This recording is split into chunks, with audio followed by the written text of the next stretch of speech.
Welcome to the Teachers Talkin podcast, hosted by Dustin, Tatroe, and Ghazali, Abdul, Wahab. In this podcast, we discuss all things education and teaching, from innovative teaching methods to challenges to strategies and much, much more. In this discussion or roundtable-based podcast, we bring in educators from all around the world to talk about a variety of education topics so that we can support as many teachers as possible. We want this to be a place of inspiration, personal and professional development, and simply a place where we can elevate education together. Welcome to Teachers Talkin.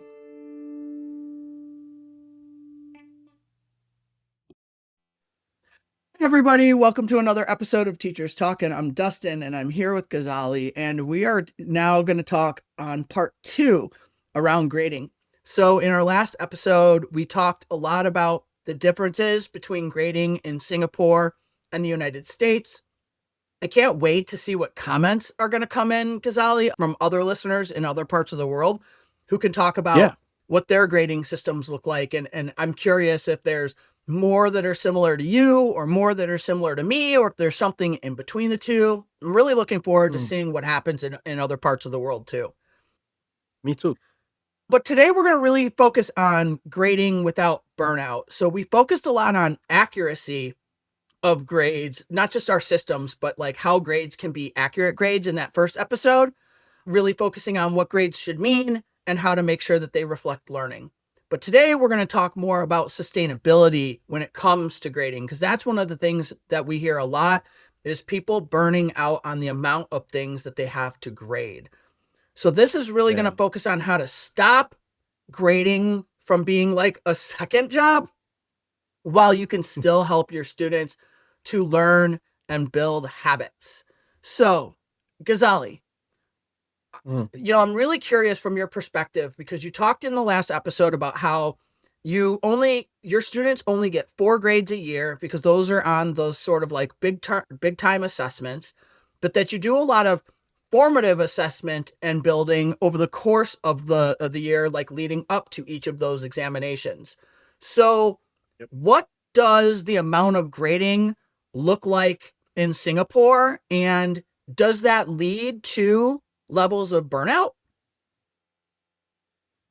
Oh, yes, definitely. I think it's also dependent on the subject matter. So I would say that it would be easier to grade or faster to grade subjects like math, science, where you have, the certain answer schemes. And if there are like multiple choice questions where you just know which answers are right or wrong, so those are very quick.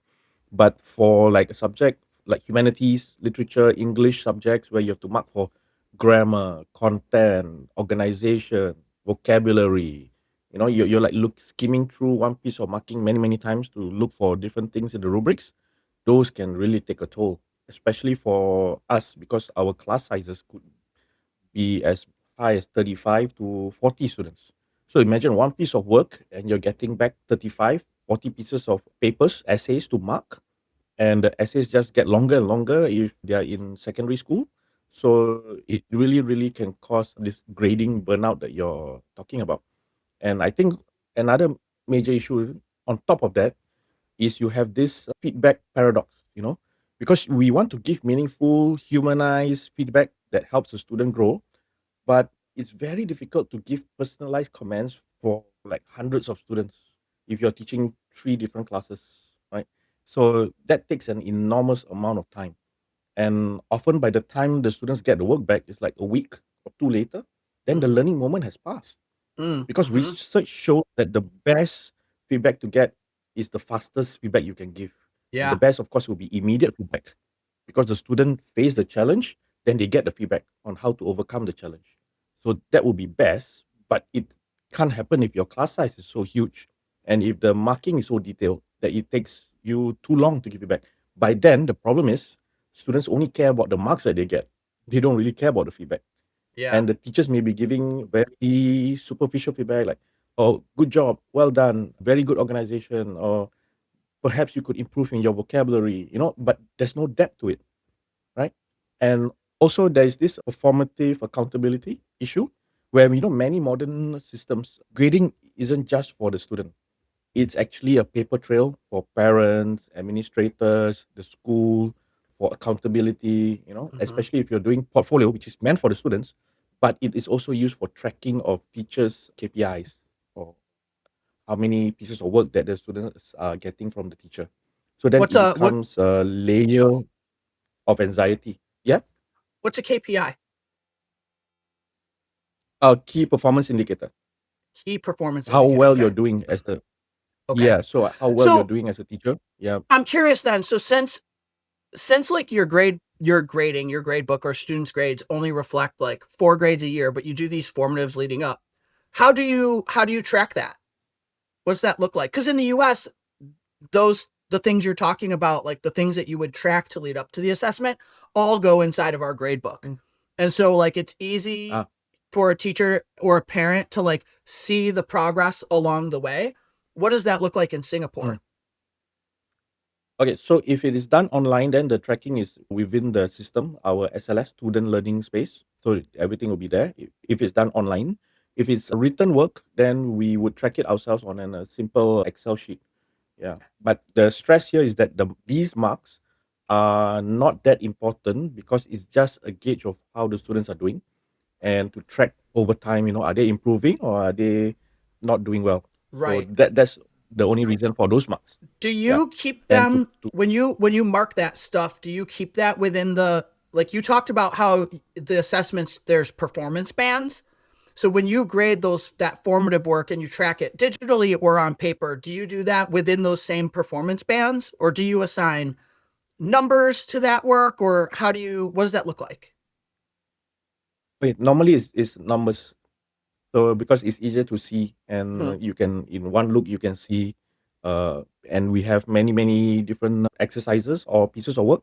So you can see one number for each piece of work, and that will give you the trend. And also, based on what skill those pieces of work were assessing, or the students were practicing, then you will know where the areas of weaknesses are. So we don't need to have such a complex way of getting a score down, or calculating a score. Yeah.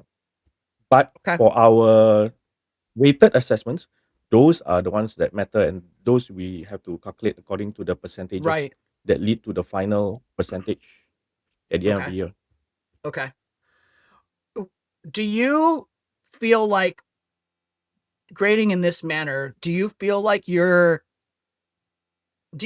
people are having to grade work on a daily basis? Whether that's you in an English classroom or somebody else in a math or science classroom, like are there things that need to be looked at, graded, and given feedback on a daily basis? Is it every couple days, every week? Like what does that kind of workload look like for teachers? I would say that it is every couple of days, yeah, because you still need to collect the piece of work, you still need to grade it, then you need to give it back to the students, then we need to do corrections, or we need to have them peer marked if we are not really grading it ourselves. So it depends on how we want to carry it out that particular piece of task. Yeah, I would say for our system, the what hits us is those seasonal spikes. When those weighted assessments come in, wow, that's really you're marking practically every day, not to return the scripts, but to finish marking, because you need to be detailed, and the papers are full papers. Sometimes, especially at the end of the year, it will be full papers, and the marks count for important things like students' promotion to the next level. So you really need to be accurate. Yeah. Otherwise, you will be answering to parents. Especially if the students weren't doing well, and if Hmm. they are not promoted, then you have to justify your marks to the parents. Yeah. So that's when really the stress hits. Okay. So I would say it's seasonal. Okay. So I think where that contrasts a little bit in the US is there's this conceptual idea in the United States that everything that kids do needs to have a grade put to it. And it perpetuates this mindset in students very specifically around I need to improve my grade rather than what do I need to do to fill in my learning gaps. And I really have worked hard in the years that I was teaching and now as a teacher coach trying to help my teachers to create a better mindset for students around it's not about It's about what you know and what you can do, and you want to get better at what you know and what you can do. And if you get better at what you know and can do, then your grade will reflect that. So it's not about like, how do I turn this B to an A? The conversation should be, how do I improve this piece of writing so that I can then in turn improve my grade? And what happens is people believe that, like, kids believe, hey, I did a thing, therefore that thing should have a number attached to it. And what that creates for teachers is daily workloads of grading. And that's on just simple things sometimes, whether that's homework assignments, classwork worksheets, presentations, papers, you name it, and people are grading it. We use a system of exit tickets in a lot of schools where it's like the mini assessment that a kid would do before they walk out of a classroom, right? And my Yep. issue with an exit ticket is a lot of times you'll take that home and grade it, and then you're going to identify all these learning gaps that kids had from the lesson that day. And now you're not only spending time grading after school, but you're also replanning for the next day to make tweaks to your lesson so that you can address the learning gaps. And that is what creates planning burnout, because now, like, you can't plan as far ahead as you would like to plan, or you're constantly changing plans, and it creates a much heavier workload. So it's like a domino effect of, the more we grade, the more we're replanning things that we already have planned, the further behind we get, right? And it's just this like spiral of negativity when it comes to it. And so Yep. I talk to a lot of teachers who get really burned out on grading. And so something that I shifted to in my later years as a teacher was I stopped grading everything. I really started focusing on talking to my students about taking the right mindset that in the real world, when you get out of school, you do things to prepare for bigger things. And the things that you're actually judged on, I Yeah. grades, right, are the performance of being able to do something. So whether that's in an office and you have to give a presentation or turn in some kind of a report, or you have to nail a client, whatever that might be, right? There's things that you do to build up and get ready so that you can, boom, do the thing and do it well. And you're judged on doing the thing and doing it well. And school should be the same idea. You do a bunch of things to practice, and that way when you write that paper, when you take that test, etc., that's the thing that you're being judged on because you're prepared for it. So the things that we do in the classroom that are leading up to those summative assessments, the formative work, I started having students show me that they got things done, and then giving them answer keys so that they could check their own work, identify their own gaps. And then I had a policy of like, so what's your pathway, right? So for me, you need to score an 80% period to kind of like move on all the time. So if you do your practice work and you don't get an 80% or above, then you have learning gaps. So what does that mean? It might mean going back and reviewing your notes. It might mean doing some extra practice work. It might mean checking in with another student who has mastered it or understands it better than you do so that they can explain it to you. It might mean meeting with the teacher one-on-one or in a small group to learn the things that you didn't learn so that you can fix those learning gaps before you then take the assessment, right? And I really focused my grading on the things that go into my grade book are the only independent demonstrations of mastery. I don't put homework in the grade book. I don't put classwork in the grade book. I only put the lesson or unit assessments into the grade book. And that, because I found that I also was burning out. Yeah. Yeah. You don't have to have all the scores in. Yeah. So that is, I would say, unnecessary. Falling into the everything counts trap, when there's often a pressure for every single grade or practice that needs to be recorded to ensure maybe like engagement. But this creates a volume of data that's already impossible to manage Yes. sustainably, right? Because Yes. it's too much. Yes. Yes. All of that. Yeah. And especially when it's not just about the classwork.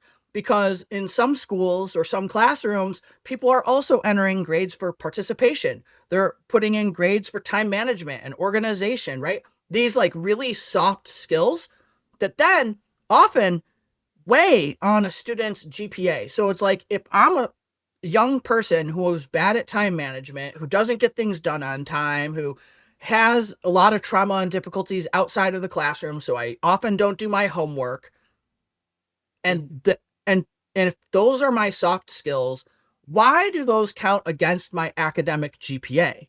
They Mm. shouldn't. That's not a reflection of what I know or what I can do.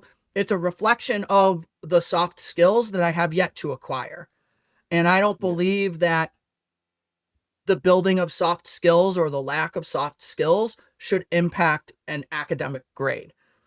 And Yeah. that's why I made sure that my grade book is all things that are a demonstration of independent mastery. And I've been at schools where I had to put like non-mastery grades in, but when I was in that situation, those were all extremely low point grades and they were basically all based on completion. So if I had to put a homework grade in, I did. I just assigned 5 points to it. And basically you either got a 5 out of 5 or you got a 2.5 out of 5 because I don't believe in giving a zero. So it was you either got a 50% or you got 100%. And then that way, like those teeny tiny points aren't killing a student's overall academic performance, right? I really want to Yeah. know what they can do when the test comes around. And I really want to work with Yeah. them in that area more than anything else. Yeah. That makes sense. So if feedback is supposed to change student learning, right? Then when should it happen? When's the best time for it? And why does feedback after a grade usually fail? I mean, you started talking about this already, at the beginning with like feedback needs to be as quick and immediate Yeah. as you can possibly give. And the longer it takes to give feedback, the less a student is going to use that feedback for improvement. Mm. I think back to my early years as a teacher, also as an English teacher, and essays. And when I was grading essays, when you have 120, 130 plus essays to grade, they can take you one, that's already a huge workload. Two, grading that kind of writing can take you anywhere from 15 minutes per paper, 30 minutes per paper. I've spent upwards of an hour on a single paper. It all Wow. depends on like how well a student writes. And originally, nobody really taught me about using checklists or rubrics to grade. So when I was first teaching, I would take home stacks of essays and I'd read a paper and I'd judge it. I'd have my own exemplar and I would kind of just like grade it based on my own expectations. And I'd kind of arbitrarily be like, this feels like an A, or this feels like a B, or this feels like a C. And from there, after my first, let's say, 5 to 8 papers, I started grading every other paper against those papers. And I think the trap I started to fall into was bias, where I would be like, this paper is a little better than this other paper that I graded earlier, but that paper I gave a B, and now that paper feels more like a C because this one feels more like a B, right? Like I was kind of all over the place within my own grading. So, for one, rubrics. And I can't tell you the amount of people I talk to who don't use or have never used a rubric or don't know how to build a rubric. You have to have them. They're a time saver and they help you with feedback and they help you grade without bias. Fast forward into some later years of my teaching, I really started to scaffold the writing process. And Ghazali, I would love to for you to test this out. I would like to know if this would work in Singapore for you. I started grading student papers along the process rather than waiting until I got a final product at the end. And what I mean by that was I recognized that I would give these papers back. I would have spent all this time grading them. They're getting the paper back a week and a half after turning it in. And then they have all this feedback and it's like, what am I supposed to do with this?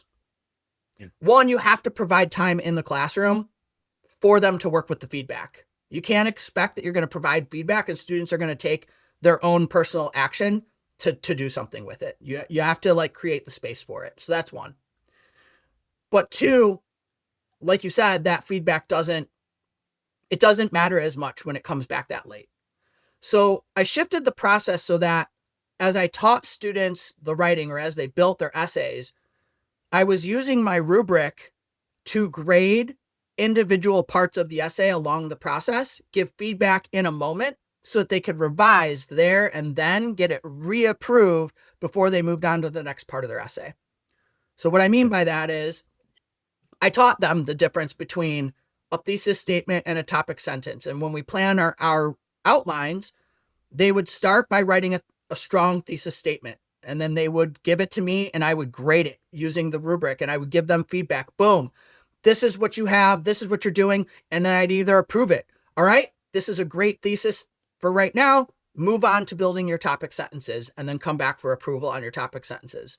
Or I'm going to say, hey, your thesis is missing X, Y, and Z. I need you to go back and revise it to make sure you get these things in and it's clear before you can move on to your topic sentences.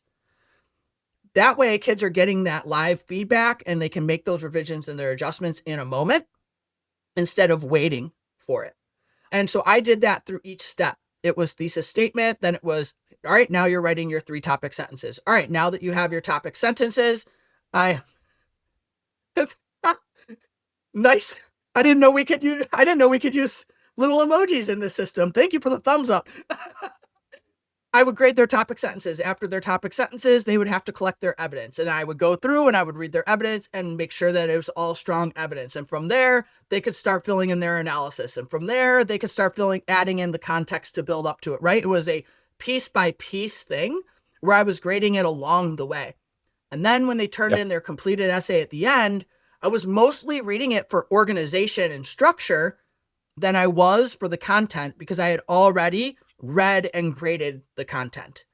So I did like these little chunks along the way before I then gave them the full grade at the end. And that saved me a ton of time by going through feedback loops in that writing process. Have you tried something like that? Would you try something like that? What do you think? Yeah. Yes. So now we're going to go into my bread and butter. I've used AI for that. So one of my projects in school, I created a chatbot because of this problem of returning the feedback like a week later. So I wanted to solve this issue. So what I did was I created a chatbot. I uploaded the O level rubrics into the chatbot so that the chatbot won't be using like these or the American system, but it will be using the exact same rubrics that the students will be facing when they take the O level exams. And then the students do their draft work and submit it to the chatbot, and the chatbot will return the feedback, which is more detailed than what I could ever give, especially in that short a period of time. It's basically immediate feedback. And then using that feedback, the students then improve on their piece of writing to produce their revised draft. Okay. And then the revised draft can either go back to the chatbot for further refinement and feedback, or it can come to me as a teacher to mark it as a final draft. So then I find that it has less mistakes, it's faster marking, and it saves me from the marking burnout that we talked about earlier. When you use AI chatbots to help you with your work, how much of that work do you review? You know, I think a lot of people would argue that if the AI chatbot is doing the work for you, how do you know what your students can do themselves? So how do you rectify that? Yeah. So I'm marking the final product. So when I mark the final product, I know their at where their final stand is, their final level, their final skill level is. So that from there, I can create the remediation exercises for the students. Mhm. Yeah. So you must have the human in the loop for these kind of things. You can't just rely on the chatbot to do everything, from start to the end.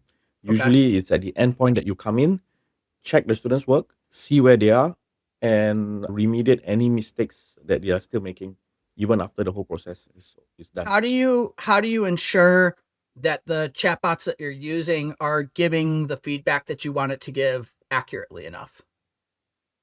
So there's two ways. That's precisely why I don't want them to use ChatGPT, because ChatGPT will assess take knowledge from the internet, so I want it to be specifically the rubrics that we are using in the exams for which the students will be taking. So that's why Okay. I needed to design the chatbot myself. Yeah. Okay. And the second thing is that the history can be captured and they can submit the history to me as well, so I can see what questions they were asking, what the chatbot was giving back, and I can analyze from there as well if I Okay. need to. You said you don't use ChatGPT to do that. So what is your go-to AI to build that chatbot? Oh, I use poe.com. EOE.com. Okay. Yeah. And that's pretty teacher friendly, easy to use. If I can use it, it's teacher friendly. I don't know. You use a lot of I'm AI, my friend. Yeah, and I'm not even and I'm not IT savvy, so it's good. Do you upload exemplar work, rubrics, anything like that when you build that chatbot to help give it direction? Yes, that will be very useful if you can show a model of what band one, that means the best the distinction level essay looks like to you, Hmm. and then a band two, a band three, so that the chatbot knows, oh, this is the level that we're talking about. Yeah, Okay. then that will be much better. It'll be more accurate. And how do you teach your students to then use the chatbot so that they can get the feedback? Like, how do you build that capacity with your kids? So when we begin the lesson, there must be a onboarding process. So we don't just say, okay, now use a chatbot. No, the students need to know a little bit about the ethics of using AI. They need to know what they can do or cannot do, why they shouldn't be using ChatGPT and why we are not using ChatGPT for this particular case, what cognitive atrophy is. And then it will take us usually a whole lesson, about half an hour to do this. And then the next lesson, then they will start doing their draft and then they can use the chatbot. And of course, the onboarding process of going online, assessing the chatbot, using their emails, and all these things will take some time. But the time that you save later on in your marking, in the whole process, you could iterate it over and over again as many times as you want with the chatbot. That really, really, is a game changer. Cool. So, it kind of recapping this little section here, we're saying feedback loops matter. Yeah, Giving as instantaneous feedback as possible matters. it's possible. Yeah, Chunking the workload so that you can give feedback in quicker loops. I'm going to add one more thing onto that and say that, like, live in the classroom, when you're not grading all the work for like full on accuracy, like when you're looking to make sure students are doing the practice work, moving around the classroom and giving feedback on the spot is really critical, right? Like, I think the best teachers are almost never at their desk. They're pretty much always wandering around the room, watching how students are moving through their practice work and stopping and helping them in the spot. And when you're not grading every single thing, it's okay to do more of that because you can give that feedback on the spot. You can allow a kid to struggle and to work with it because it's practice work. So it doesn't matter whether it's 100% accurate or not. It's about the learning process. And so I think the circulation and the active monitoring while students are working to be able to be giving consistent feedback, that's the real key to the feedback loops and the learning process. yeah, you got it right. Okay. So here we've talked about feedback loops. Now let's talk about late work. So Oh for man, one, yeah, the bane of our existence. what is again, I'm just really curious, what does that look like from that Singapore perspective? Because again, if you're not putting things in the grade book, does late work matter? Do you deal with it? Like, how much of a Yeah. problem is it? Because it's definitely a problem in the United States. So what does late work look like for you? How do you prevent power struggles when there's late work? Or what is the expectations around late work? How does it impact kids? Talk to us about that. A huge problem. I mean, I think we saw it especially during the pandemic period, Okay. because if we don't address late work early, right, then it becomes an epidemic itself. Because when students see other students not handing in their work, then they will start asking, why should I be handing in my work too? Why should I be working hard when my friends are they don't have to, they can go and have fun and enjoy themselves and not have to hand in work on time or even hand in work at all. And then there's a spiral effect. Then the teachers will be thinking, why am I even giving them work that they don't want to do? Then I have to spend time chasing after those work, and that leads to burnout itself, because you have to call the parents to remind the students to do their work at home and check on their kids. This is like a huge vicious cycle. So late work is something that needs to be come down early, and you need to make sure that you have a system in place to ensure that the problems get addressed.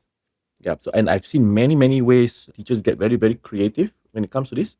One of the most creative ones I've seen are teachers who actually use things like gamification.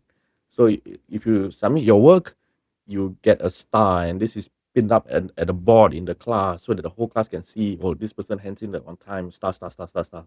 Yeah. But the flip side of this is that you will start seeing those students with a lot of stars. Then those who don't get the stars say, doesn't matter.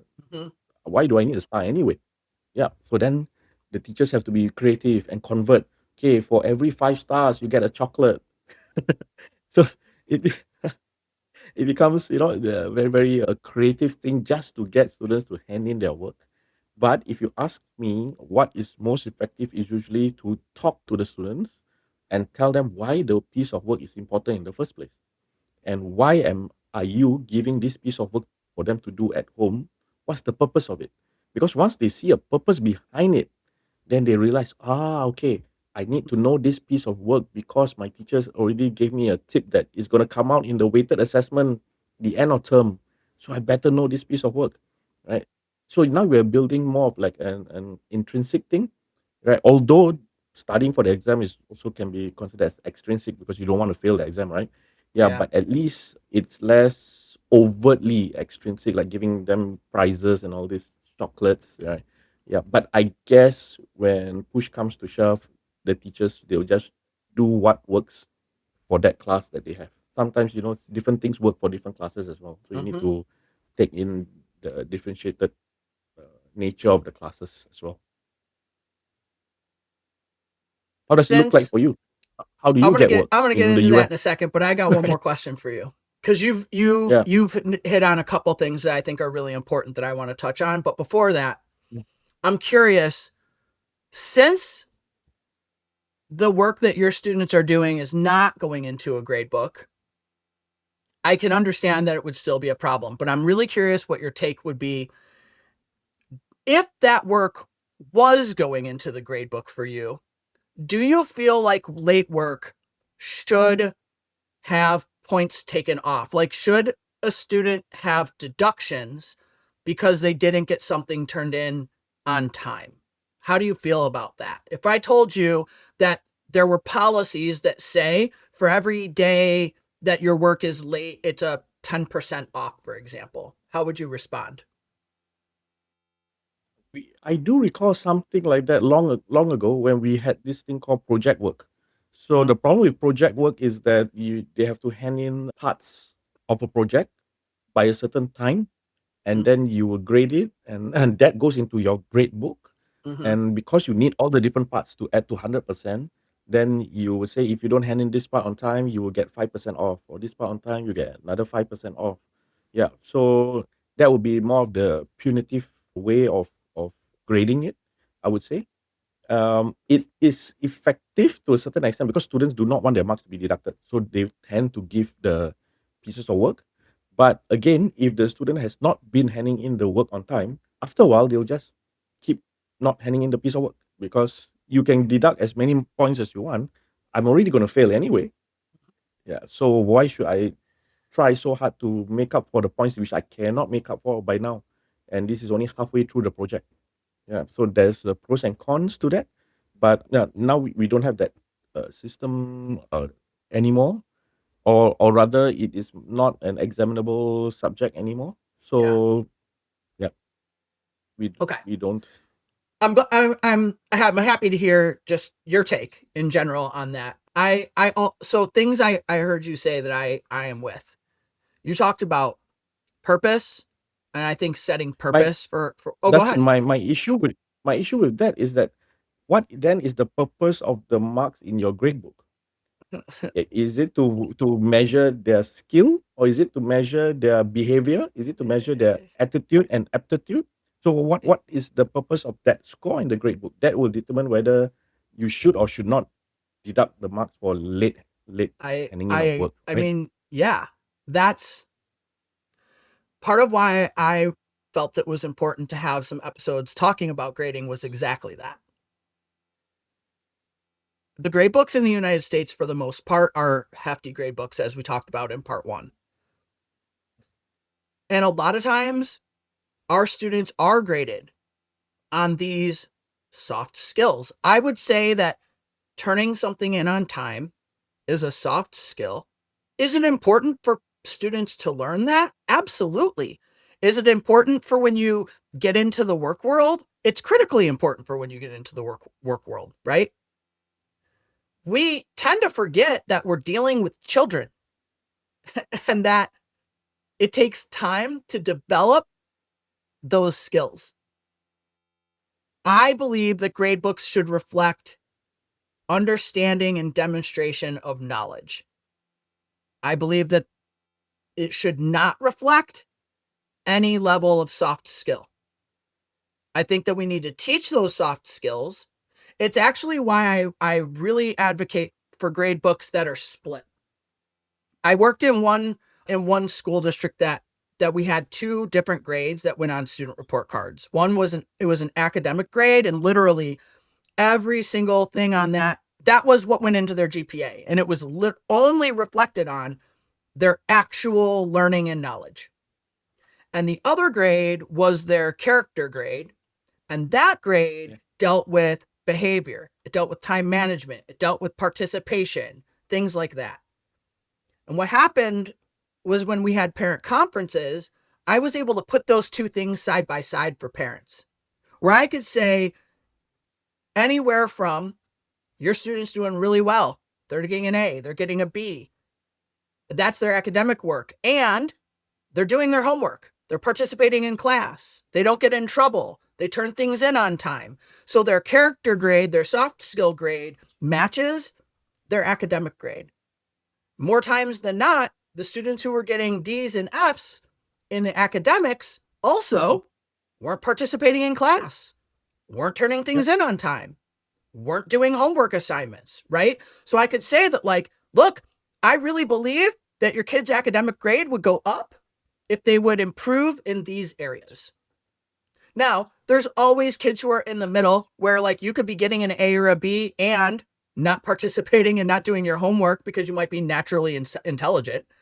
and and that's like, you're going to have those things.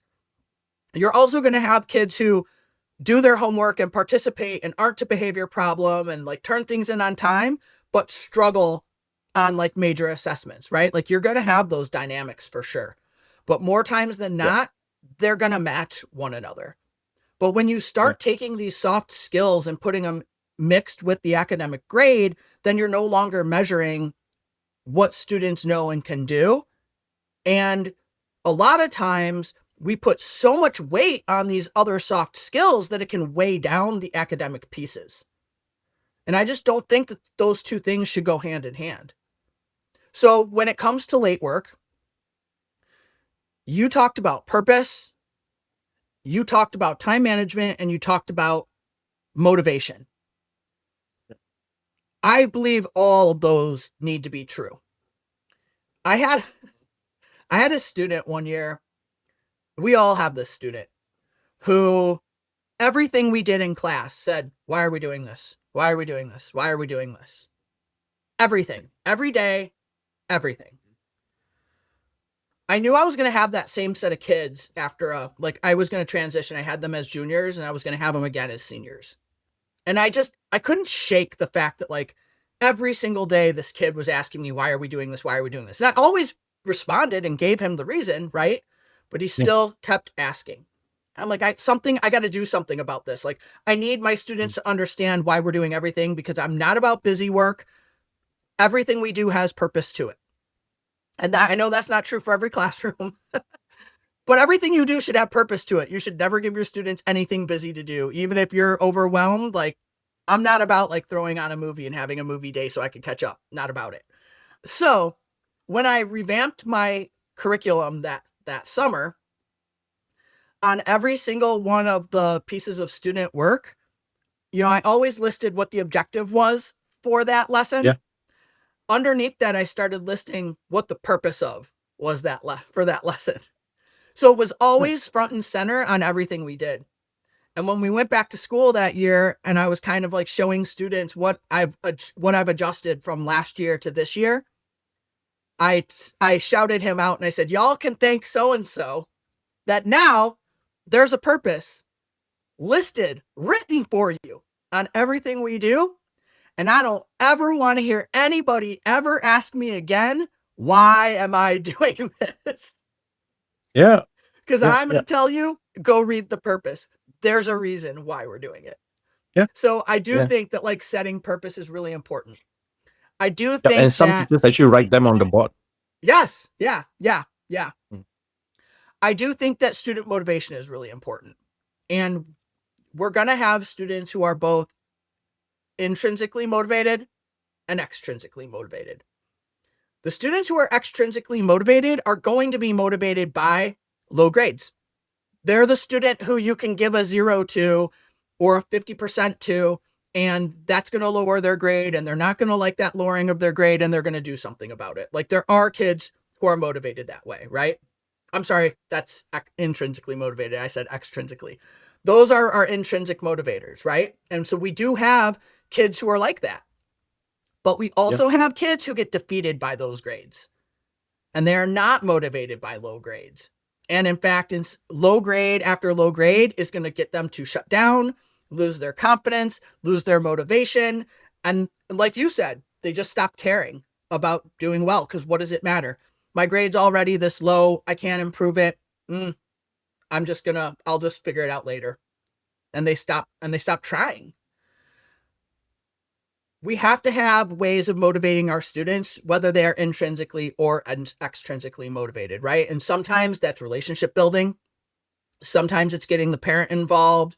Sometimes it's getting other teachers or advisors or other adults who have an even stronger relationship with the student involved. A counselor, it could be anybody, right?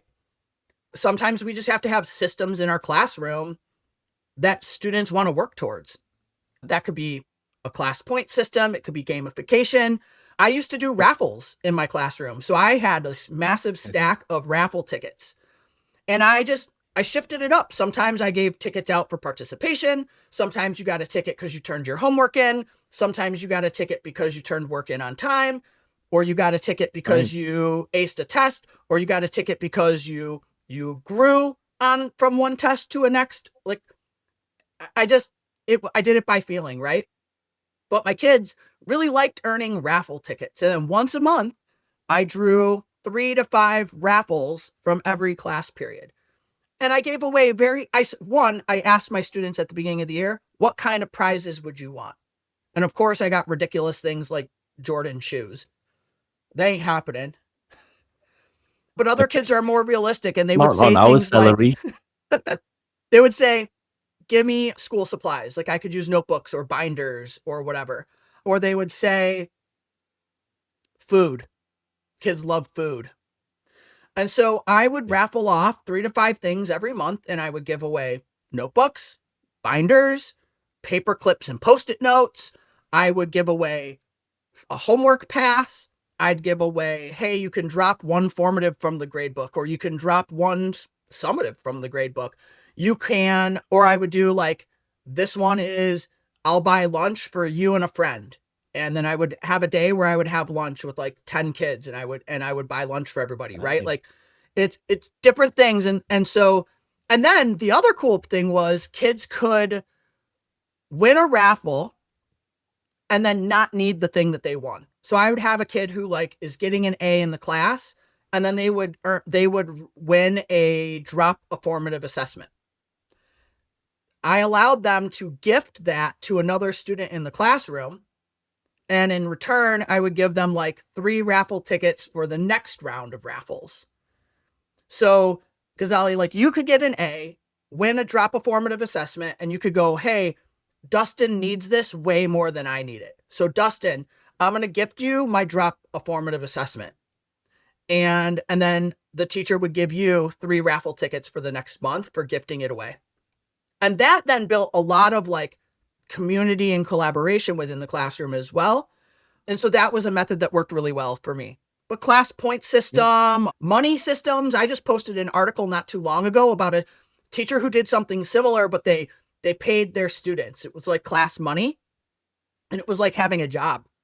And for doing different things, you earned different amounts of money, and then you could spend your money on like a student, like a class store or things like that.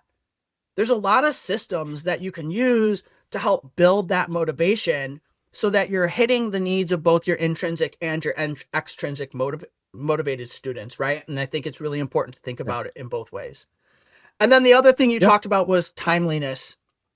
And so I had two dates in my classroom. Like my system was, I had a target date and a last call date. My target date was like the date you really should get your work turned in by. This was really like, if you want to stay on pace and you don't want to get behind, this is the day in which things should be done.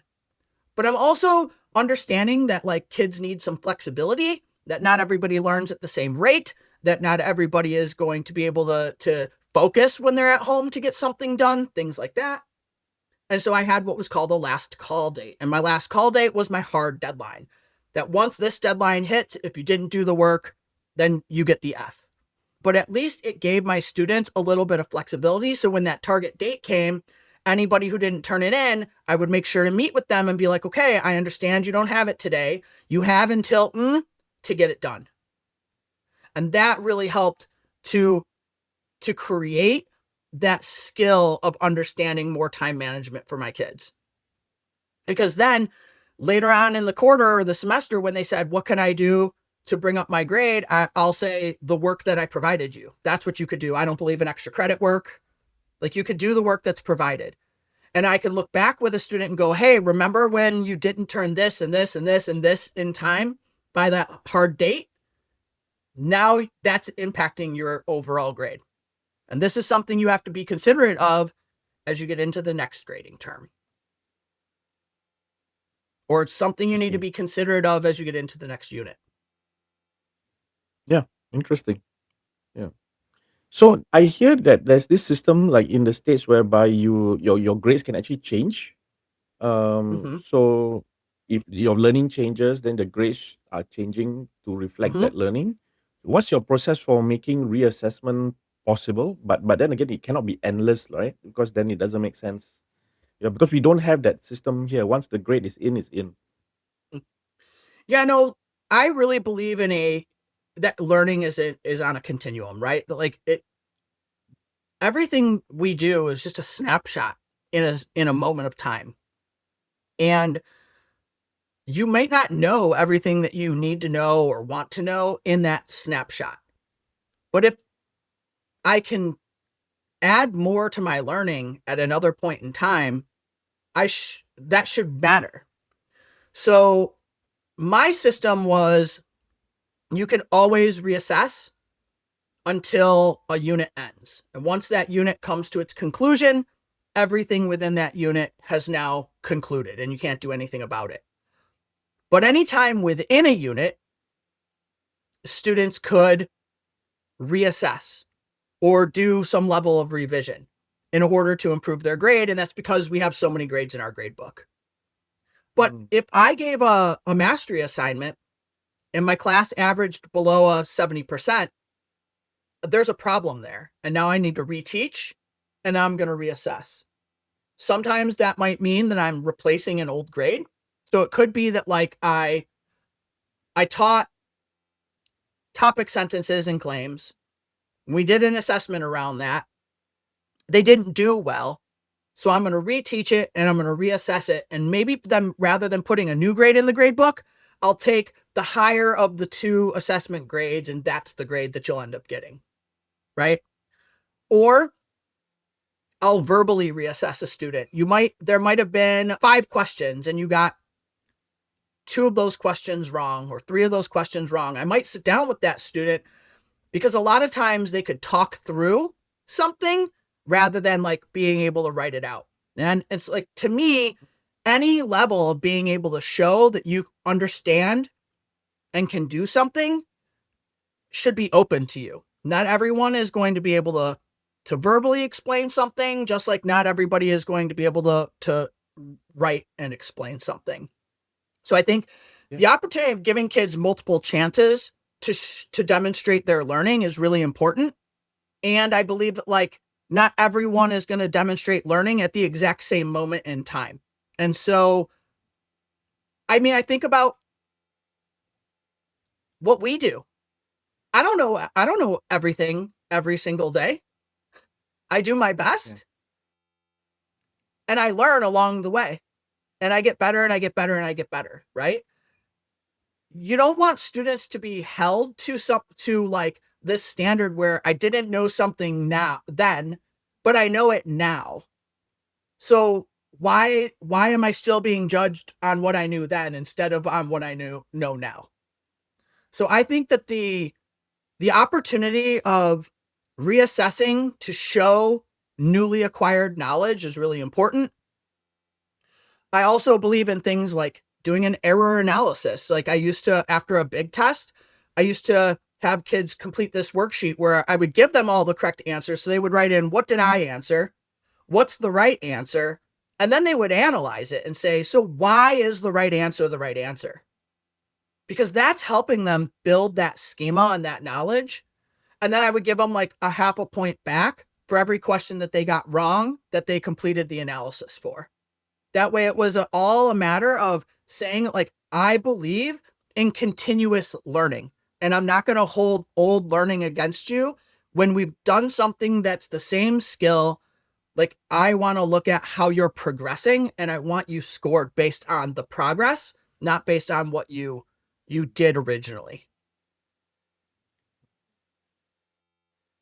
So you That's guys don't interesting. have, Yeah. There. so you don't do anything like that even with like your form. I mean, I know you don't put that in the grade book that the test grade is the test grade, and Yep. I get that. You don't do Yeah. extra reassessment or anything like that with the formatives as you're leading up to it.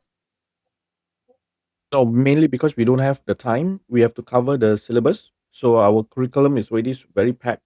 So we are Mm-hmm. moving. We want to keep moving forward with what's the next topic, the next topic, the next topic. We can't keep going backwards, which actually is not a bad thing going backwards because you should focus on mastery, right, rather than just covering of content. This is what I've been saying for the longest time. But because we still need to finish the syllabus so that the students will know what is coming out at the end of the year for the big exam, the one which is the highest percentage. Yeah. So then we have to cover the content to be fair to the students, so that they are prepared for that big exam, which is the one that really matters because it has the highest weightage. Yeah. We also have curriculums that are like really packed, and there are some places that are really big on like staying on pace. That rigidity of teaching to me is less effective because it forces everybody to kind of like stay on the same page all of the time. And that just isn't reality, right? Like it's not reality in any sense of the world, in any profession. Like we are all at very different stages of our development and our learning at all points of time. Like you and I have very similar pieces of knowledge and yet we have very different pieces of knowledge just simply because of our own life experiences, our own learning trajectories, etc. So I don't really believe in the very rigidity of curriculum. I also would tell you that just because I'm reassessing doesn't necessarily mean that I'm going backwards. I can test the same skill a second time in a different way. And I can use that secondary one to replace the original one instead of always adding on top of and like averaging together. So, for example, if we write a personal narrative and kids don't do well on that personal narrative, I can have them write a second personal narrative and I can replace the original grade with the new grade, or I can keep the higher of the two grades in the grade book. That way, there's progression of learning, and I'm not necessarily going back in time. It's like a spiral of skills instead of pausing and like going backwards, if that makes sense. Yeah. Understand. Yeah. So we've talked a lot about a whole lot of different strategies.